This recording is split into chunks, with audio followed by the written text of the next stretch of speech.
Pat Novak for hire.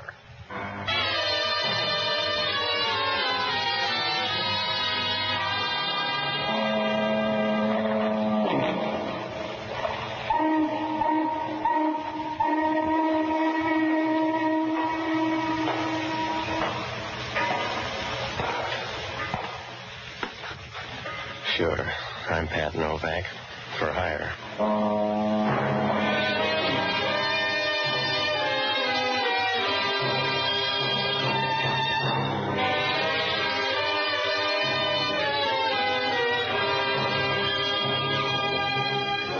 That's what the sign out in front of my office says.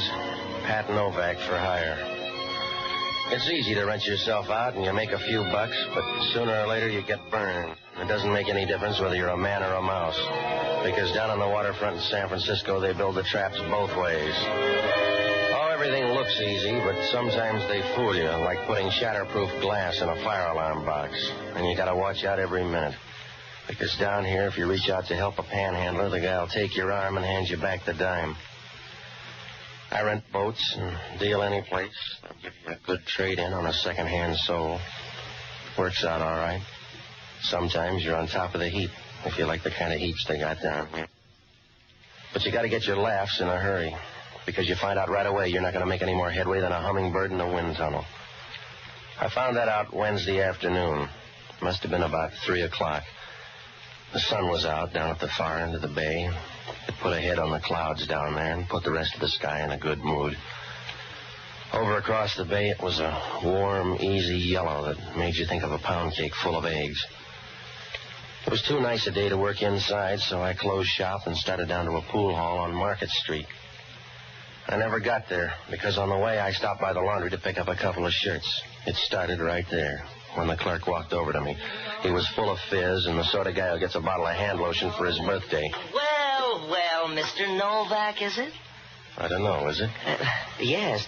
My, we have a nice day, haven't we? Yeah, I want some laundry. Not any better than yesterday, though. Not a bit better than yesterday. What do you do? Give them all a rating? How about the laundry, huh? Yes. Let's have the ticket. All right. Mm-hmm. 428. That should be right down here. It's just a couple of shirts. 28. Yes, here it is. That'll be $1.84, please. Well, it sounds like a fair price, but I'll take my own. Own? This isn't mine. It's too big.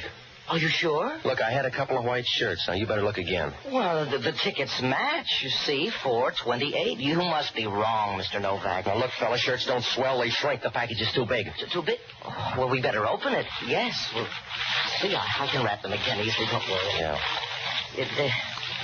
It's not my shade of pink. Oh. I guess it's not yours. Thanks.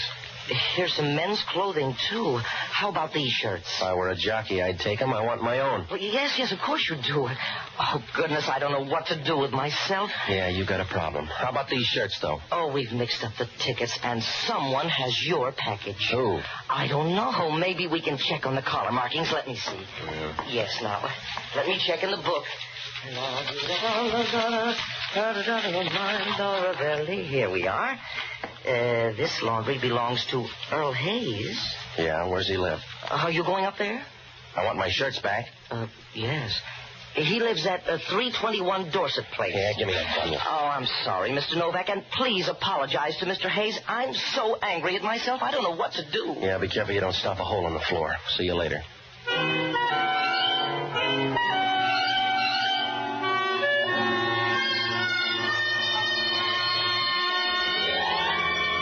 When I left, he was wringing his hands and shifting from one foot to another like a small kid in a department store. On the way up to Dorset Place, I looked at the bundle. There were a couple of women's blouses and 4 loud-colored shirts. 2 of them looked like a Navajo blanket somebody'd sewed buttons on. I tried to wrap up the bundle, and about 10 minutes later, I got to 321 Dorset Place. It was up on Telegraph Hill, and it was an old place somebody'd remodeled. It was supposed to be modernistic, but it reminded you of a chromium-plated tool shed. Apartment 2A was on the second landing. I went up there and knocked. Earl Hayes didn't answer the door, but you couldn't quarrel with what you got. She was in her 30s and pushing 40 hard enough to bruise it. But she looked good standing there in the doorway, long and lean enough to make a greyhound turn in his card. She was wearing green lounging pajamas, and you've seen bananas in looser skins. You could see the bay behind her through the window, and she stood there brushing back enough red hair to sell to a mattress factory. And as she pushed the door back, she started to smile. Her lips were a pale red color and moist enough to put a desert on its feet, and you could tell she thought she used them to talk when you got tired of everything else. Standing there in front of her, you got the same feeling you would if somebody pressed the treble and bass key of an organ at the same time. Hello. What are you selling? Shirts. Is your husband home? Should I have one? I don't know. It depends on the climate. Come on in anyway. All right. Who are you? My name's Novak. I'm looking for a guy named Earl Hayes. You better sit down. It won't take me that long. He's got my shirts. Mr. Novak, you don't look like the kind who'd lose his shirt. I don't want jokes, lady. There was a mix-up down at the laundry. I got Hayes' stuff, and he walked off with mine. Is that his stuff in the bundle? Yes, it is. Here. All right, put it on the table here. We'll see. I don't think you're smart, Mr. Novak. Huh? Where's the other shirt? You got them all right there. There's one missing. All right, see the laundry. All I want's a trade. There must have been another shirt in this bundle. Maybe it was too dirty. The boy couldn't clean it that fast. Now, look, friend, if you want to argue, go ride a streetcar. I came up for 2 white shirts. Now, where are they? I suppose Earl Hayes has them. And where's he? I'll send you to him, but I'm afraid you won't like him. Then I'll be lonely. Just tell me where he is. 2 floors up. That'll give you time to work over that story. Yeah. Because he'll know you're lying. He'll want to know about that shirt. What makes it that important? The fact that it's missing. I'll find him upstairs. I hope it works into a friendship. Yeah. But I don't think it will. He'll know you're lying, and you'll get tossed around like a green salad. Is he tougher than you? No, he's just not as versatile. Good luck, darling.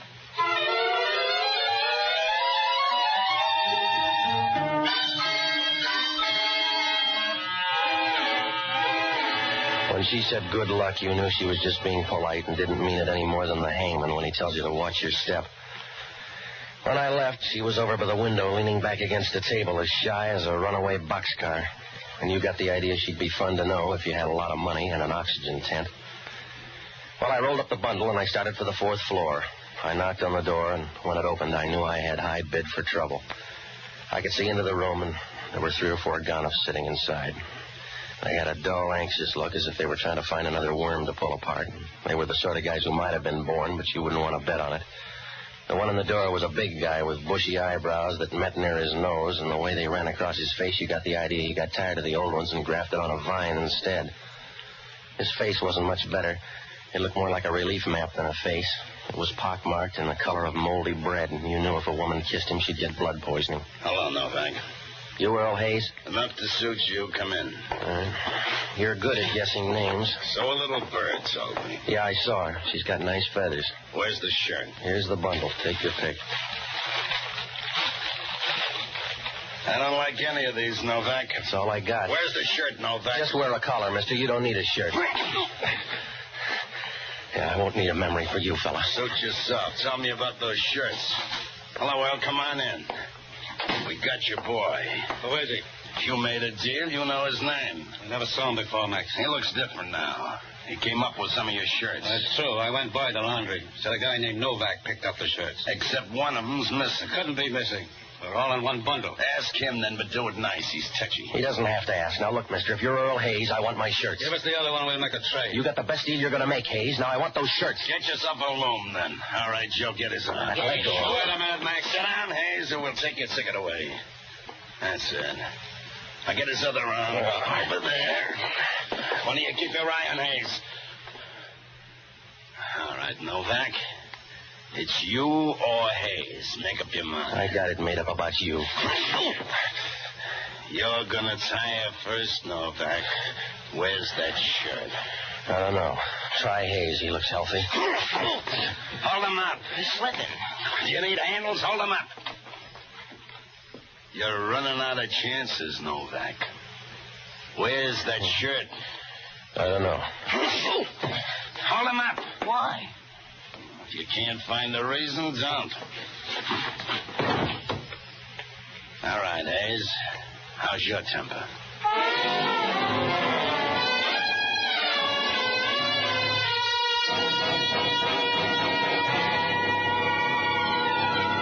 I slid down to the floor so fast I almost went into the varnish, and I spent the next couple of hours checking on the termites. It was getting dark when I woke up, and right away the room was full of company. The host was Earl Hayes, and he was lying on the floor as dead as a cracked bell. He was over by the desk, lying on his back and grabbing at the rug like a Hoover vacuum. The hair was wet against his head, and the perspiration on his forehead started to break up and run down like tears, so you got the idea he cried out of his hairline instead of his eyes. He didn't seem pained or put out. He was smiling a little, as if he realized he had a better deal. Over by the door, Hellman was talking to a couple of coppers. He sent them downstairs and walked over to me. You woke the neighbors, Novak. I don't snore that loud, Hellman. You made the noise with Hayes? Yeah. How'd I get my face this way? You look better to me, Novak. How long you been here? A couple hours. That fits in. The coroner's already been here. He says Hayes was beat to death an hour ago with that poker out of the fireplace. You better check on the prints. I already sent it down. You slept too long. Hello, Inspector. We came by for the death. He's right there. Tell the morgue to keep him out till I get down. Come on, Joe. That's it. Grab him. Sure is a little guy. He'll bury easy. Tell him I'll check in at 8. So well, Inspector. All right, Novak, tell me all about it. I came up here for a shirt. That's not hard to get. What about Hayes? How'd the beef go? It went both ways with a guy named Max. You better talk to him. I like you better. Oh, you're not bright, Hellman. I've been out of the game for 2 hours. Look, big shot, don't push me around. You got a story. Maybe it's good, maybe it's not. You could have taken Hayes and run into trouble yourself. That's the hard way, Hellman. I don't like your whip. Get another boy. You'll do, Novak, and you'll do it all downtown. Yeah, Hellman talking. What do you mean you can't send him up yet? Who's in charge down there? Give me the guy in charge. Huh?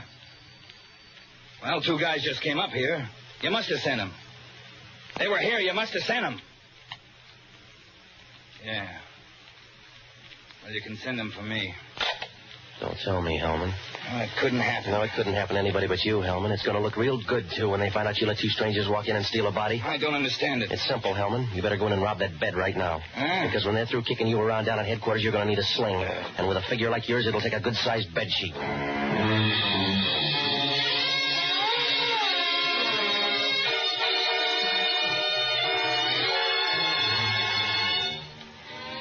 When Hellman hung up the phone, he turned the color of early summer squash. He stood over by the window, running his hand through his hair. He left the window and stood in the center of the room for a minute. His coat was open, and his stomach was piled up on his belt in nice, even layers. It reminded you of a rolled-up garden hose. And the way his pants fit him when he walked, you got the idea somebody'd sewed an anvil in the lining. After a while, he came over and started to talk to me. He kept pulling his ear, and in the dim light there, it looked like the cross-section of an eggplant. I'm still going to hold you, Novak. You'd look better with a hot potato, Hellman. I'm going to hold you for 12 hours. In the meantime, that body will show up. He didn't look that active to me. Wake up, Hellman. You've been backed into a corner. You better get a body first. Look, Novak, I know the guy was dead. I'm not going to sit on my hands. It's the most fun you'll ever have. I'm going to check those prints, and I'm going to find out why you were up here. I came to see Hayes. The laundry pulled a switch, and I came up for shirts. Checked with the guy at the laundry. Yeah. And on the way downstairs, stop at 2A. Why? There's a souped-up redhead down there. You can ask her a question. You can do that with any woman. You can ask her who Max is. I went there to find Earl Hayes. She answered and sent me here. There's only one thing wrong with that story. Huh? There's no redhead in 2A. I checked all the apartments. 2A's been empty for 3 months. The people are out of town. I think you dreamed her. I don't dream that good in the afternoon. Look, Hellman, I'm walking out of this place, and all you can do is hear the echo. I want to see you go, Novak. Maybe you'll do something wrong, and I'll track you down. You couldn't track down a live bear in a telephone booth. I'll make a try on you, mister, and when I'm through, there'll be enough to put you right in that gas chamber. They can save money and do the same thing. Huh? They can lock me up in the same closet with you.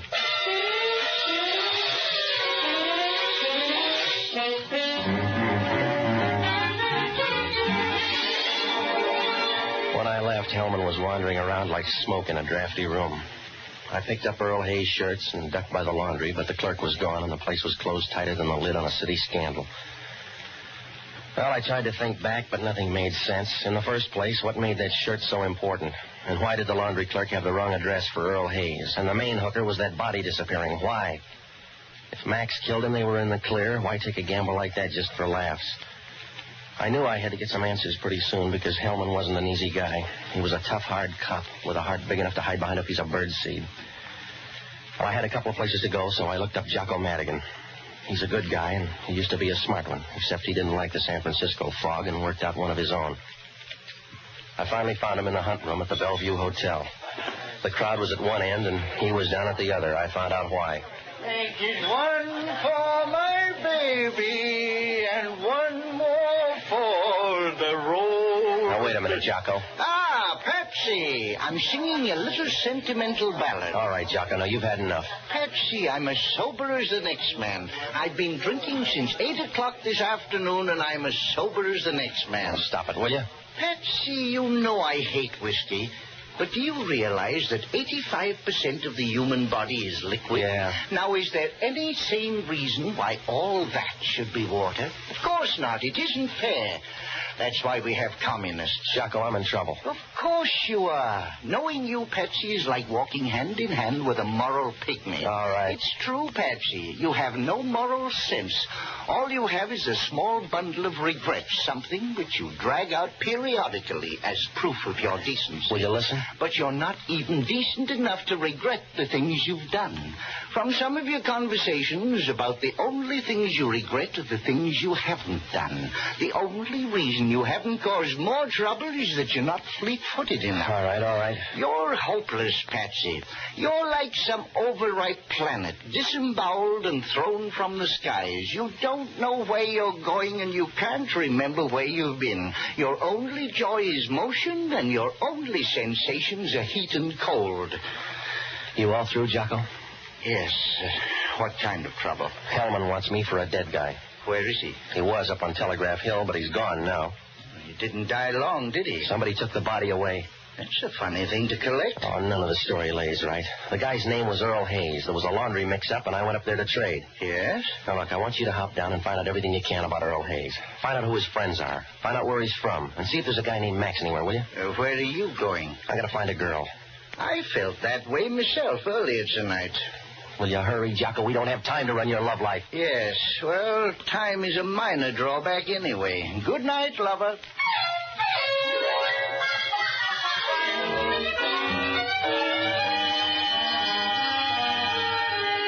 It was nearly 11 when I walked out of the bar, and the way things were going, I couldn't beat a vagrancy rap with a pocket full of annuities.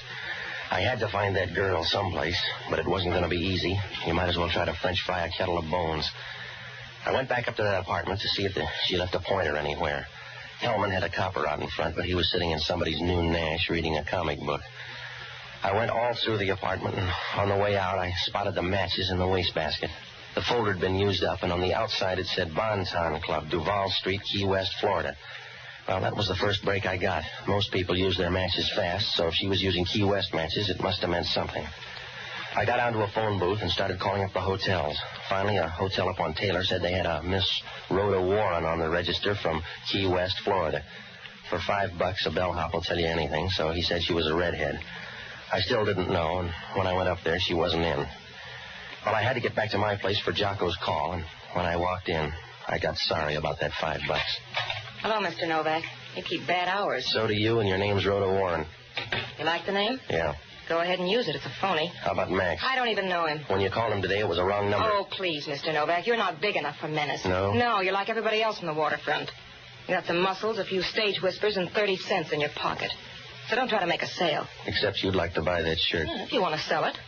What makes it worth $1,000? Your imagination. 500 will buy it. You're bad on guesses. 500 and Max will do it. Look, I don't have to deal with you, darling. You're a pauper on paper and in your pocket. So I can just sit tight while you sell or go broke. Where's Max? Sell him out. If I were in a hole, I'm not. You are. All right. Let go of my arm. I need some help, lady. I don't know whether you're making love or trouble. Either way, let go of my arm. Have you figured out yet? Please, you're hurting my arm. Where's Max? Come on, I'll twist you until the skin comes loose. Where is he? Please don't. All right. Like your friends, anyway. Yeah, Novak talking. Yeah, I've been out all evening. Whereabouts? Yeah, well, he can't use it anymore. Where are you, the Compton? Yeah, thanks. The laundry clerk? Yeah, he found that shirt. Tell him not to lose his own. And wish him good luck. Will he need it? Well, maybe not. But he ought to take it while it's cheap.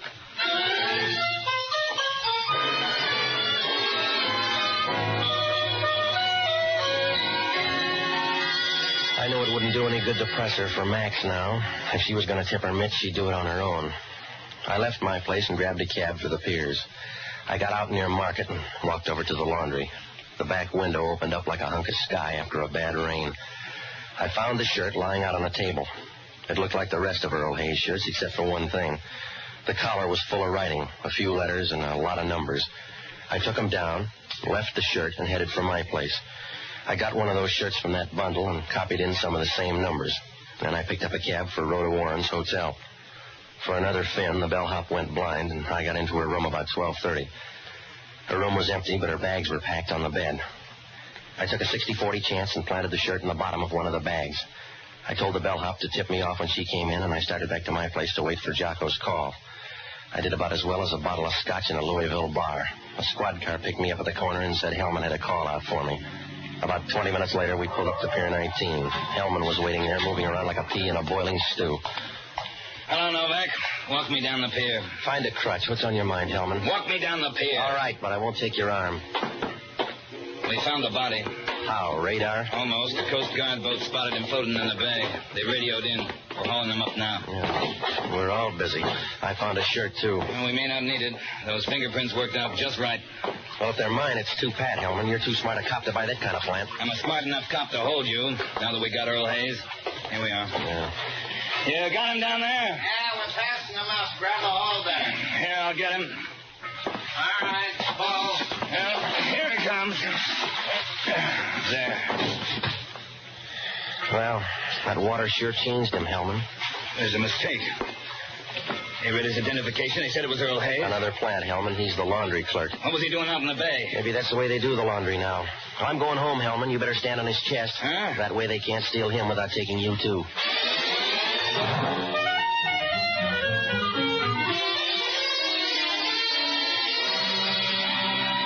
Well, that 60-40 was beginning to pay off.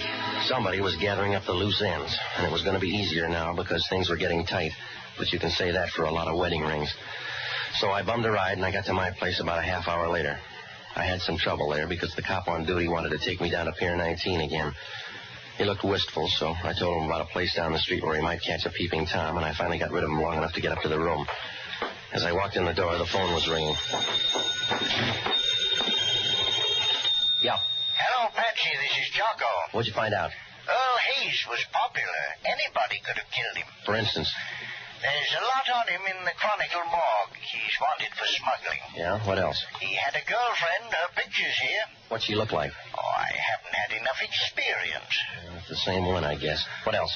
And Earl Hayes once served a prison term with a man named Max Stoffer. That's our boy. What do you got on him? He lives here now, and he runs a business out on Van Ness Avenue. What kind of business? Oh, it's going to sound funny. He runs a funeral parlor. Well, what does that prove? It doesn't prove a thing. Just because you're a perfume salesman, you don't have to smell pretty.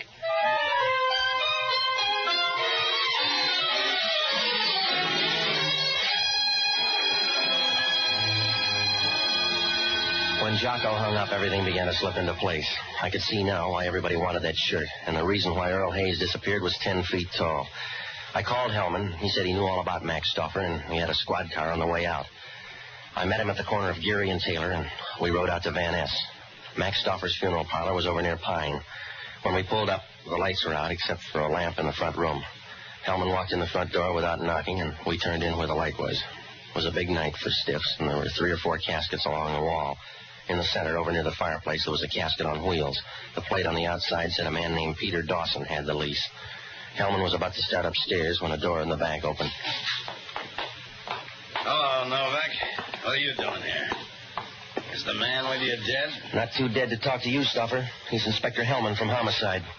The bag looks heavy. You talking to you or me, Max? Where's she going? I'm putting her on a train, Novak. Do you care? It's up to Hellman. He wants you for killing Earl Hayes. I thought he disappeared. I'll add on the laundry clerk, too. After I visit the train. You put her on that train, she'll get off at the next station, Stoffer. Huh? She gave you a bad story. That shirt you got's a phony. Wait a minute. Save yourself some time, mister. Check her bag. Oh, he's crazy, Max. Make the odds, fella. Let me see that bag. Take a look. He's trying to stampede you, Max. Give it here. No, underneath there. The other side. There's no shirt in here. What are you trying? I don't know how it got there, Max. He must have put it there honest. I don't know how it got there. Something crazy's happened. You don't sound sure. Please, Max. Please, Max, stay away. I gave you the right shirt. Max, leave me alone. Take it, copper. Take her for the laundry guy. I'll read about you, lady. Max, you're crazy. You're crazy to tell him. I'll tell him all about it. I'll tell you every word, All right, don't forget yourself, big shot. Don't forget to tell him what you did with Earl Hayes. There's nobody. Oh, you silly fool. You silly fool. Don't you know why they're here? Shut up. Tell over them all. You better tell him now. He's in there, Hellman. He's in there with Tater Dawson. You had a chance, baby. Leave me alone, Max. Leave me alone or I'll break you up. Can't win them all, Max. Put away that gun. Hey, get away from her.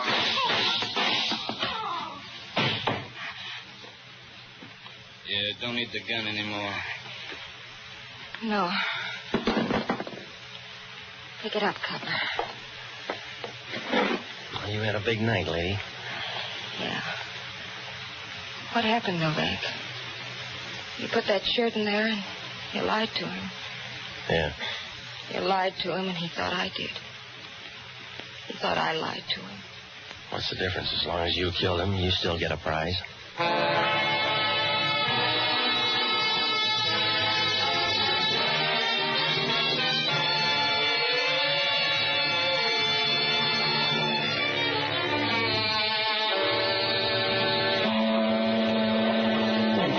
The next morning was easy for Hellman. He shook the girl for the story on those shirts. The markings on the collar were bill of lading numbers on stuff going to the islands. Everybody was being watched, so they had to handle it that way. Earl Hayes used to leave the shirts in that laundry, and each time somebody along the line marked one of the shirts. Hayes took the shirts to Max, and he got the information to the right people in the islands. Out there, they had a line on what to hijack. Most of the stuff was gold, and it was a good game for everybody, until that laundry clerk made a goofy mistake.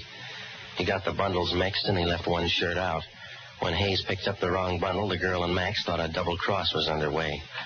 After Max worked me over and killed Hayes, he went down to the laundry shop, and he couldn't find the shirt. He could only think of one thing. Hayes had the shirt on. So he got him out of that apartment. Once he had him out, he figured the easy thing to do was to make him disappear for good.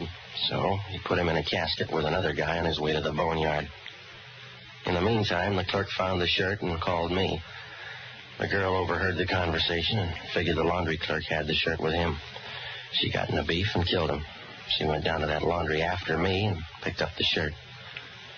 Well, from there on, the cards fell the wrong way. Well, Hellman asked only one question. That laundry clerk was an innocent guy. Wasn't it too bad he got knocked off? Oh, I don't know. When you think of how many buttons you lose in a year, it doesn't seem so bad. Pat Novak for Hire was previously released by ABC, the American Broadcasting Company, for listeners in the United States and rebroadcast for our men and women overseas. This is the United States Armed Forces Radio Service, the voice of information and education.